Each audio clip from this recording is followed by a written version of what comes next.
नमस्ते दोस्तों, आप सभी का स्वागत है हमारे बायो एकेडमी सिलचर चैनल पर। आज हम डिस्कस करेंगे एक ऐसे कोर कॉन्सेप्ट के बारे में जो मोलिकुलर बायोलॉजी और बायोटेक्नोलॉजी दोनों का फाउंडेशन है, that is DNA cloning. DNA cloning एक कंट्रोल्ड लेबोरेटरी प्रोसेस है जिसमें किसी स्पेसिफिक जीन या डीएनए फ्रेगमेंट को आइसोलेट करके वेक्टर के माध्यम से होस्ट सेल में मल्टीप्लाई किया जाता है। इस वीडियो में हम सिस्टमेटिकली समझेंगे कंसेप्ट और पर्पस ऑफ क्लोनिंग को और उसमें जो कंपोनेंट्स इन्वॉल्व्ड है और उनके स्टेप्स, और एक आइडियल क्लोनिंग वेक्टर के लिए क्या इंपॉर्टेंट फीचर्स है वो भी हम लोग इस वीडियो में आगे देखेंगे।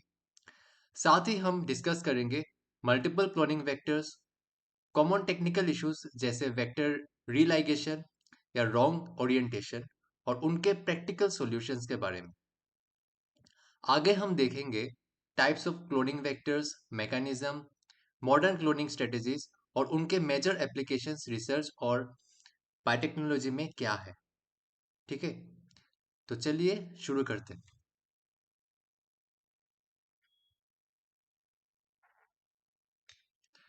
Let's start with the video. पहले हम डीएनए क्लोनिंग का डेफिनेशन देख लेते हैं। डीएनए क्लोनिंग क्या है? बेसिकली डीएनए क्लोनिंग और recombinant DNA technology is the process of producing identical copies of specific DNA fragment, जिसको हम लोग जीन ऑफ इंटरेस्ट भी बोलेंगे। ये जो जीन ऑफ इंटरेस्ट होता है इसको हम लोग इंसर्ट करेंगे किसी भी वेक्टर में। वो एक replicating self replicating genetic element होता है। वो उस वेक्टर को हम लोग किसी होस्ट ऑर्गेनिज्म में डालेंगे और उसको रिप्लीफाई कराएंगे, एम्पलीफाई कराएंगे। ठीक है, किसी भी डीएनए क्लोनिंग मेथोडोलॉजी का दो टाइप्स है। ठीक है, हम लोग इन विट्रो मेथड फॉलो कर सकते हैं या फिर इन विवो मेथड फॉलो कर सकते हैं। इन विट्रो में हम लोग पीसीआर यूज करते हैं, polymerase chain reaction, and in vivo cloning में हम लोग वेक्टर यूज करते हैं। सो पीसीआर में हम देखेंगे कि amplification of DNA outside of a living system using polymerase chain reaction, और इसका जो इंसर्ट साइज होगा वो typically less than 10 kilo base pair होगा। ठीक है, so it is smaller compare to in vivo. The in vitro techniques use a smaller insert size. ठीक है, this method is fast and enzyme based, no vector is needed here. Next जो in Vivo technique है जिसमें vector लगता है, it is इसका description देख लेते हैं।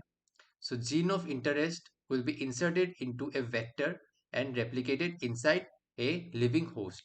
जो लिविंग होस्ट हम लोग इकोलाई या फिर बाकी प्लांट्स में एग्रोबैक्टीरियम, प्लांट्स के लिए हम लोग एग्रोबैक्टीरियम ट्यूमिफिशियंस यूज कर सकते हैं। ठीक है, so insert size it can handle more than 10 kilo base pair. Large genes इसमें हम लोग वेक्टर में यूज कर सकते हैं। It is comparatively more stable and allows expression.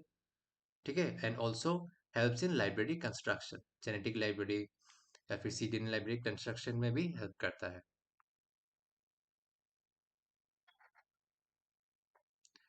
हम लोग डीएनए क्लोनिंग का पर्पस देख लेते हैं। So this are the purposes of DNA cloning. Let us see what are the purposes. So जो फर्स्ट पर्पस है हम लोग देखेंगे कि DNA cloning mainly gene amplification के लिए और स्पेसिफिक जीन्स का अगर हम लोगों को एक्सप्रेशन चेक करना है उसके लिए हम लोग डीएनए क्लोनिंग करते हैं।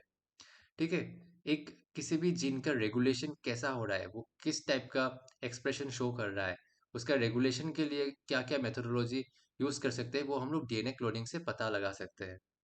ठीक है, and it also produces recombinant proteins और वैक्सीन्स। डीएनए क्लोनिंग से हम लोग रिकॉम्बिनेंट प्रोटीन और वैक्सीन्स तैयार कर सकते हैं। And it also creates help to create transgenic organism, जैसे जीएमओ क्रॉप्स हो गया, जेनेटिकली मॉडिफाइड ऑर्गेनिजम्स हम लोग इसको बोलते हैं। ठीक है, also it is also used in gene therapy and functional genomics. So what are the key components? Let us see what are the key components of DNA cloning. First हो गया, हम लोगों को एक वेक्टर डीएनए चाहिए। चलिए देखते हैं वेक्टर डीएनए क्या है। So vector DNA is carrier molecule that replicates independently. Second हम देखेंगे कि जो सेकेंड मोस्ट इंपॉर्टेंट की कंपोनेंट है क्लोनिंग का, वो है एक इंसर्ट। ठीक है, insert DNA. So this is the target DNA और डीएनए फ्रेगमेंट, जिसको हम लोग जीन ऑफ इंटरेस्ट भी बोलेंगे। ठीक है, जीओआई और जीन ऑफ इंटरेस्ट भी बोलेंगे, जो हम लोगों को वेक्टर में इंसर्ट करना है। फिर हम लोगों को चाहिए रेस्ट्रिक्शन एंजाइम्स।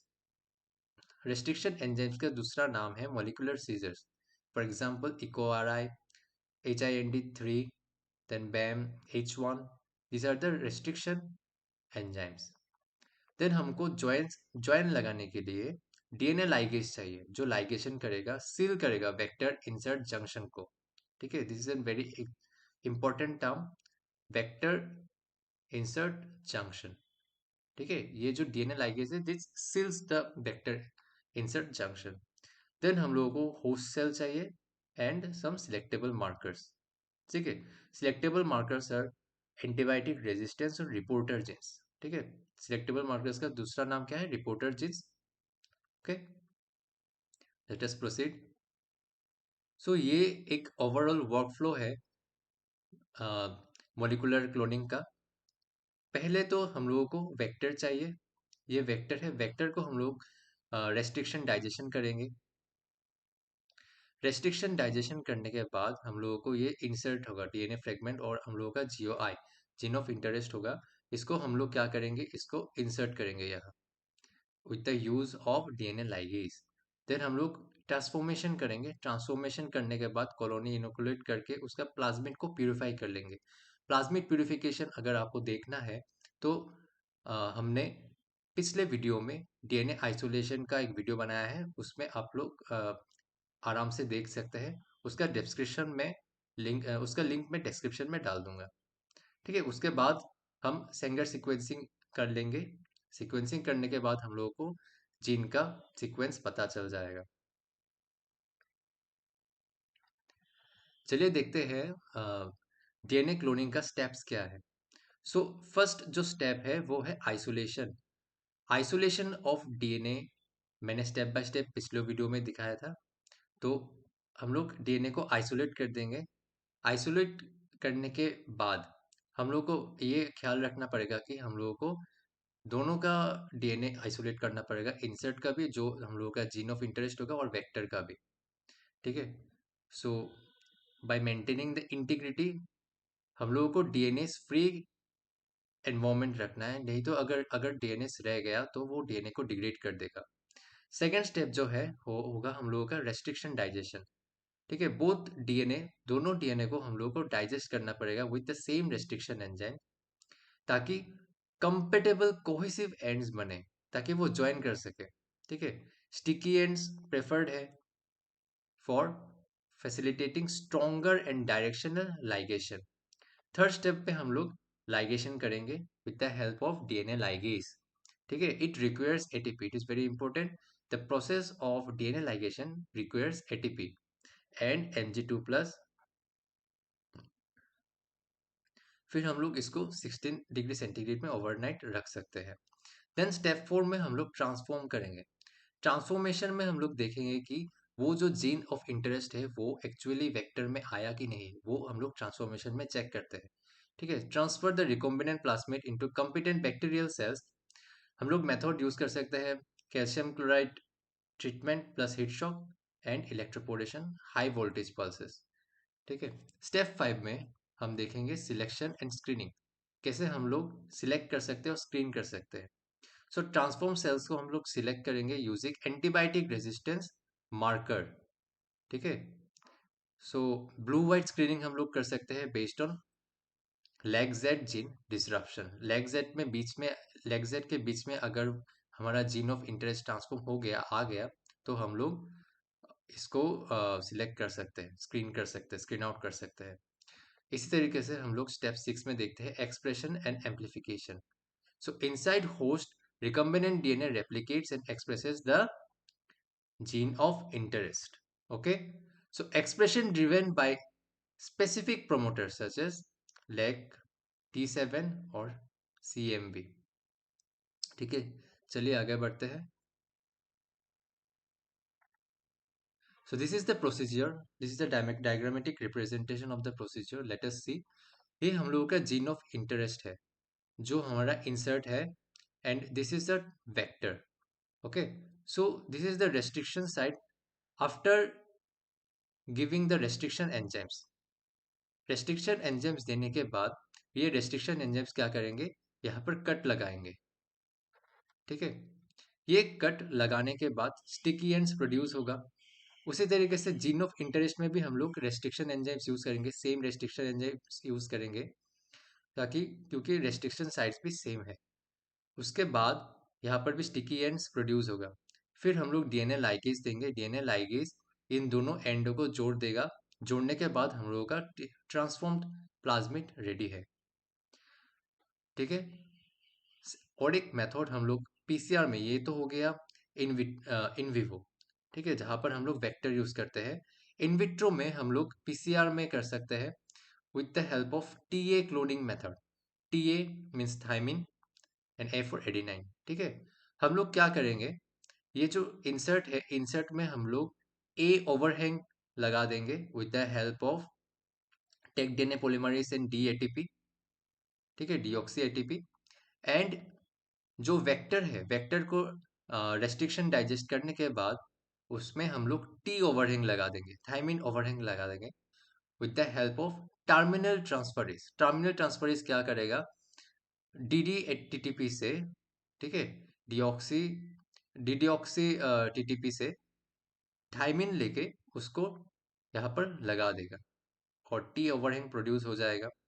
उसके बाद हम लोग डीएनए लाइगेज देके लाइगेशन कर देंगे और हम लोगों का रिकॉम्बिनेंट वेक्टर रेडी होगा.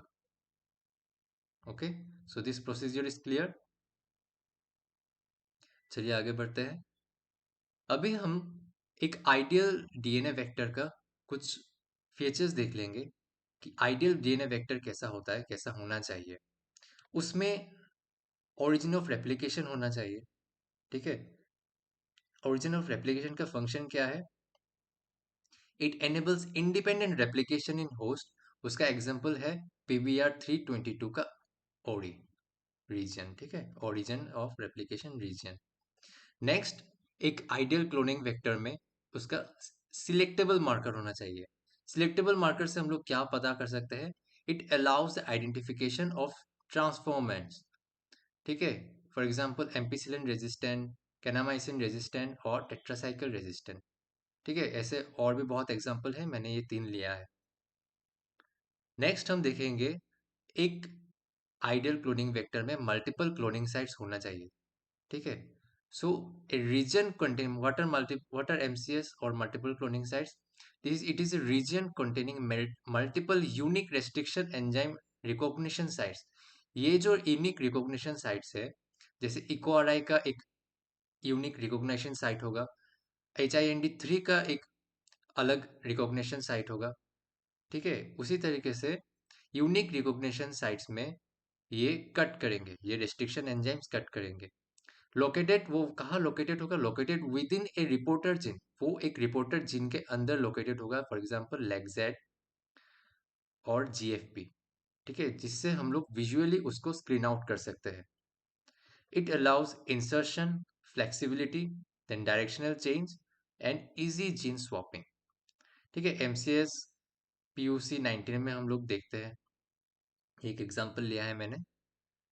अभी हम थर्ड फोर्थ देख लेते हैं रिपोर्टर जिन के बारे में. ये रिपोर्टर जिन क्या होता है, reporter gene is actually it differentiates recombinant from non recombinant. ठीक है, ये एग्जांपल्स हैं लेगजेड एंड GFP. यहाँ पर ही हम लोगों को रेस्ट्रिक्शन साइट्स मिलता है. ठीक है, एक आइडियल क्लोनिंग वेक्टर का जो मोस्ट इम्पोर्टेंट फीचर है वो है उसका स्मॉल साइज. उसका स्मॉल साइज होना बहुत ज़्यादा इम्पोर्टेंट है. It enhances the transformancy efficiency. ठीक है, हाई कॉपी नंबर होना चाहिए. It yields more plasmid DNA and stability also should be high. Because अगर स्टेबिलिटी रहेगा तो उसका जो इंसर्ट होगा वो मेंटेन करता है. ठीक है, without any recombination, for example stringent plasmids.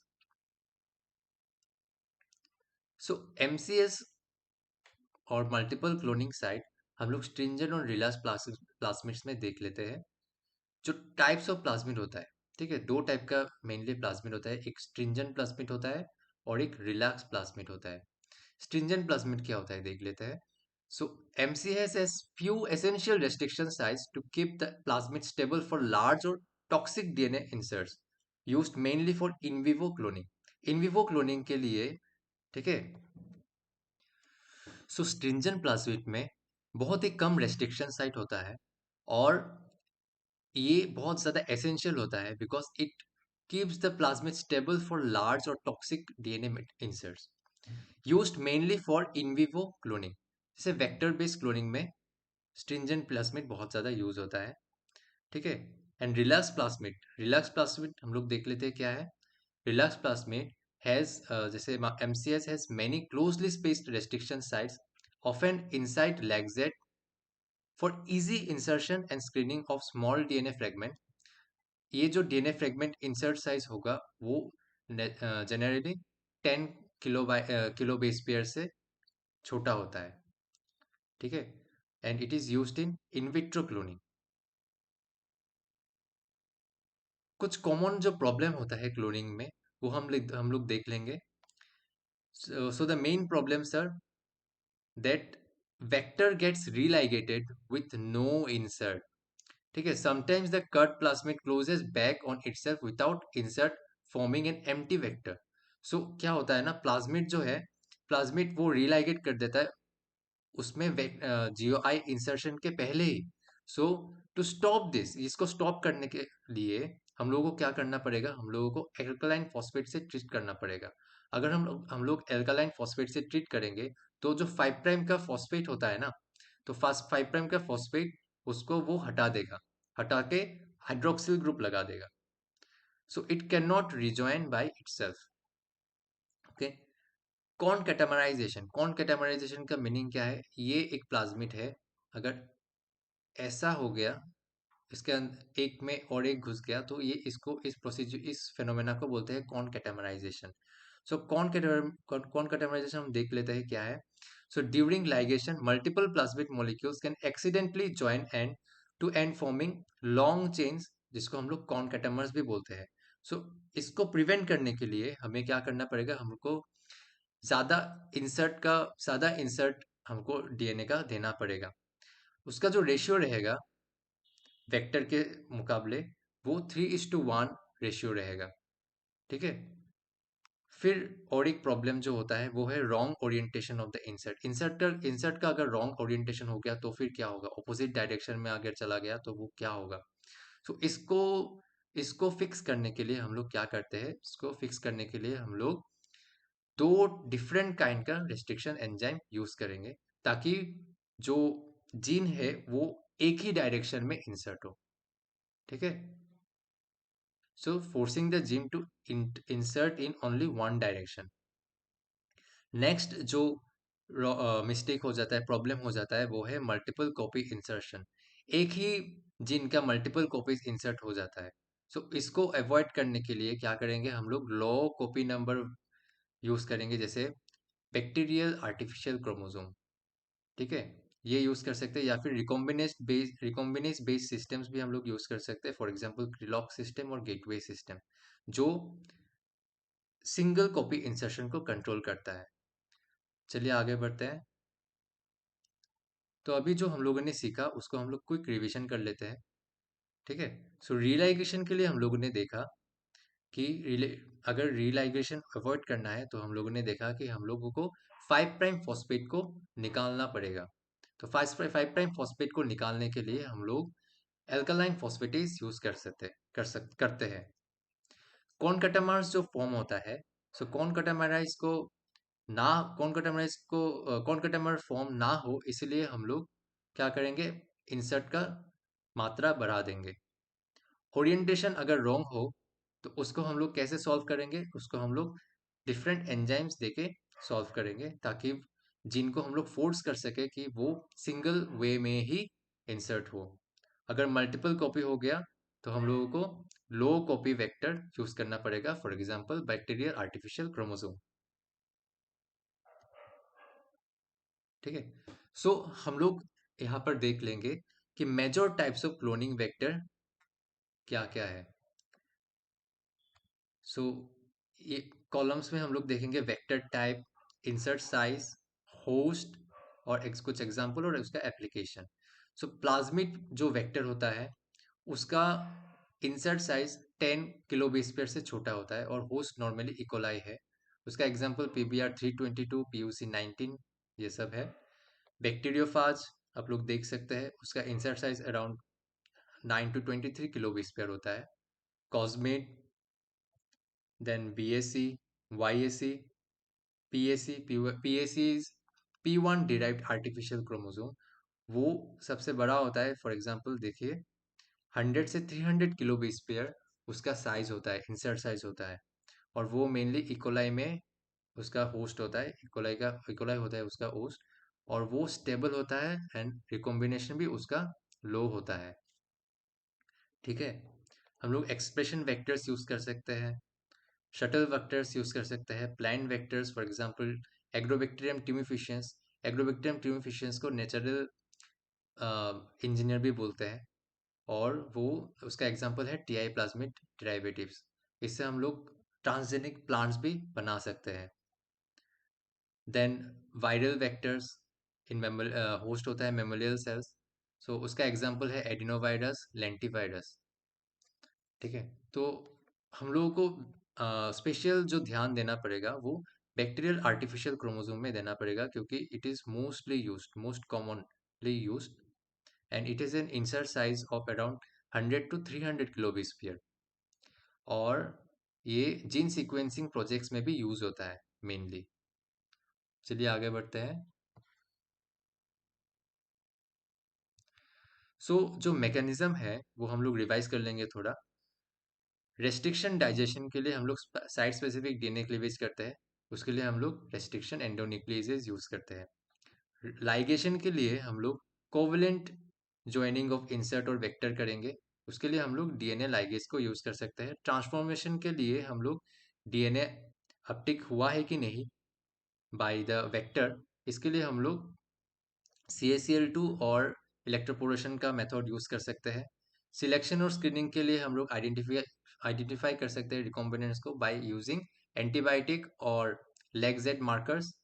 ठीक है, रेप्लिकेशन देख लेंगे हम लोग, देन एक्सप्रेशन भी हम लोग देख लेंगे।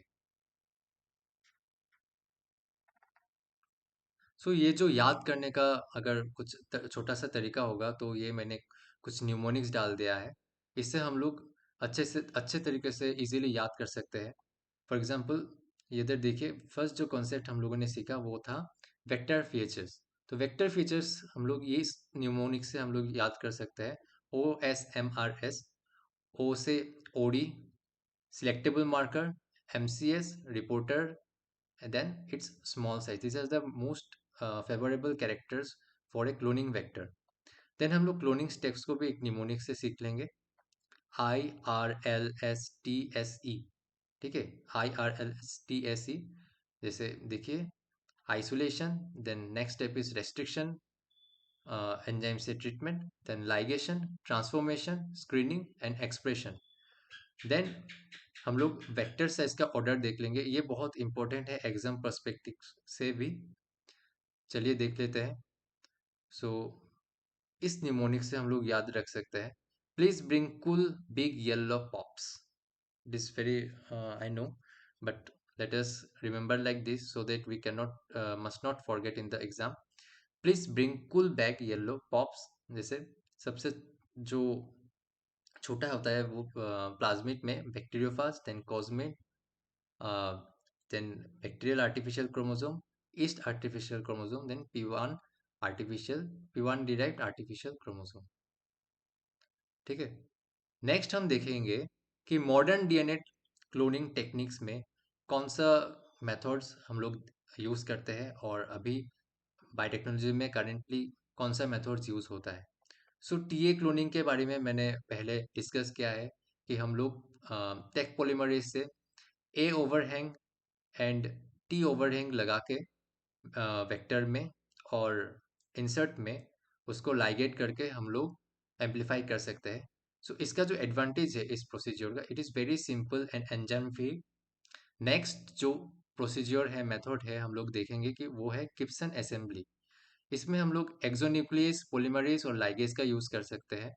ये इसका एडवांटेज है कि ये बहुत सीमलेस और स्कारलेस असेंबली करता है। नेक्स्ट जो मेथड है उसको हम लोग बोलेंगे गोल्डन गेट क्लोनिंग। इसमें हम लोग टाइप 2 रेस्ट्रिक्शन एंजाइम का यूज़ कर सकते हैं। For example B S A I, B S A one and B S M B one. ठीक है, ये डायरेक्शनल और मॉड्यूलर क्लोनिंग करवाता है। नेक्स्ट है गेटवे क्लोनिंग। इसमें हम लोग लैम्डा इंटीग्रेस का यूज़ करते हैं। इसमें कोई रेस्ट्रिक्शन एंजाइम का यूज़ नहीं होता और ये रिवर्सिबल भी होता है। Then the latest and most ground breaking जो डिस्कवरी हुआ वो है क्रिस्पर असिस्टेड क्लोनिंग का। ठीक है, इसमें हम लोग Cas9 मीडिएटेड टारगेट क्लीवेज करवाते हैं।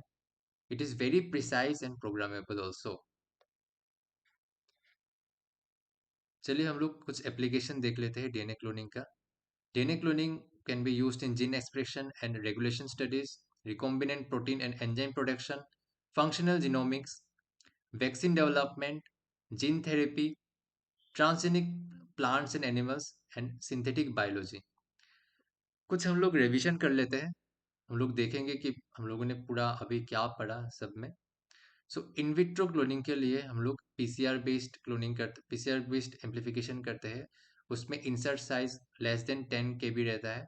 इन विवो में हम लोग वेक्टर यूज कर सकते हैं, उसका इंसर्ट साइज मोर देन 10 KB रहता है। And vector must have origin of replication, marker, selectable marker, multiple cloning sites, reporter gene, and it should be very stable.